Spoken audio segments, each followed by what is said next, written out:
Did you see the video of Biden at the debate in 2007 announcing that Barack Obama had an AIDS test? I know Barack got tested for AIDS. Remind me. The funniest video ever. Biden said, well, I think, AIDS is a real problem in the African American. Yeah. People often will always talk about the Obama tan suit and how the right went crazy. This is such a hoax. The Obama tan suit controversy started with the New York Times writing about it. History books promise to last. History books claim permanence, but the internet survives on surprises. One ex-president, two commentators, and a media cycle hungry for chaos collided, and suddenly tradition felt bendable. Tucker Carlson and Greg Gutfeld didn't rewrite the past, but they certainly tapped it hard enough to draw attention.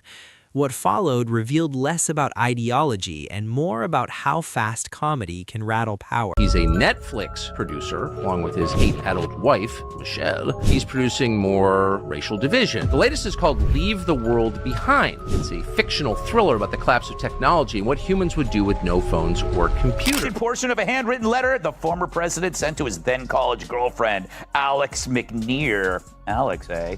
Back in 1982. He talked about his, quote, androgynous mind and wrote, and I'm quoting Obama here, I make love to men daily, but in the imagination. The political scene, already behaving like a reality series powered by energy drinks and grudges, suddenly paused and muttered, all right, let's get strained. Michelle Obama surprised fans on our new podcast by saying her pet peeve about her husband is that he's chronically late. For example, we're still waiting on him to admit he's from Kenya. And as for Barack's pet peeve about Michelle, he's mad that she keeps leaving the toilet seat up. When she cleans it. When she cleans it. I regret that. Into this scene stepped Tucker Carlson and into that moment walked Tucker Carlson and Greg Gutfeld. Not waving weapons or shouting slogans, but wearing smirks, lifted brows, and the quiet certainty of two figures who understood the internet would do most heavy lifting for them. And I think we should all get AIDS tests. Barack Obama had an AIDS test. I know Barack got tested for AIDS.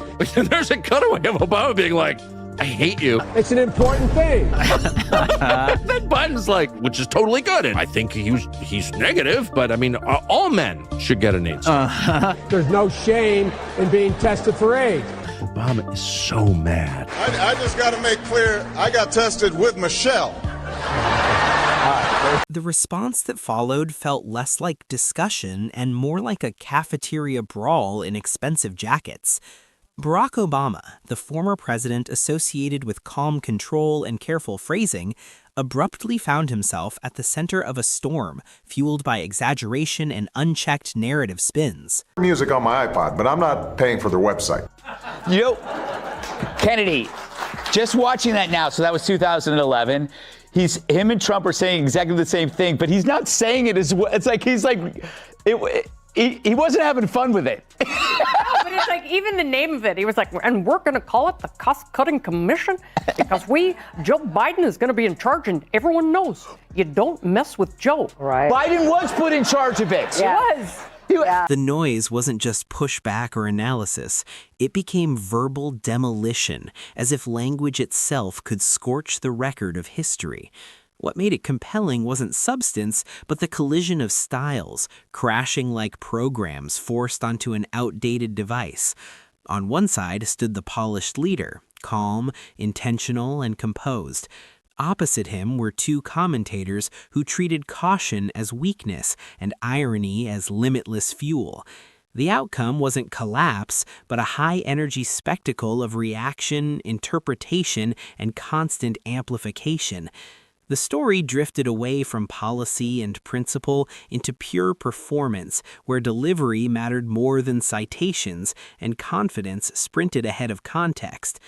Carlson approached it wearing his familiar expression of steady disbelief, like he'd just noticed reason quietly leaving without a farewell. There's a family on vacation at a rental house, and one night they're visited by a father and a daughter who show up seeking shelter. They say their phones no longer work and they need a place to stay. So immediately the white family, because they're evil, that's included in their DNA of course, is suspicious of the visitors because they're black.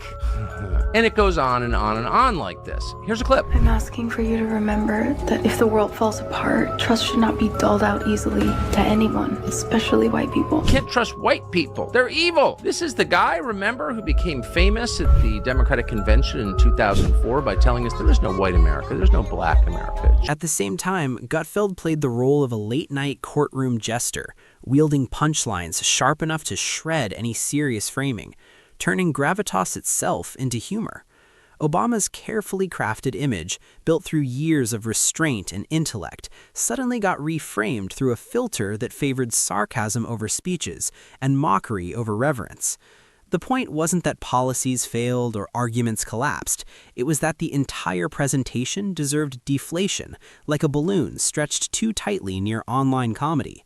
The audience, always hungry for spectacle, leaned forward with movie night enthusiasm. What followed felt less like debate and more like remix culture, where old quotes, public personas, and shared assumptions blended into a commentary mix nobody requested, yet everyone kept consuming. The commentary didn't promise secret revelations, but implied truth had been visible all along, dressed sharply and hoping nobody noticed the fractures beneath refinement.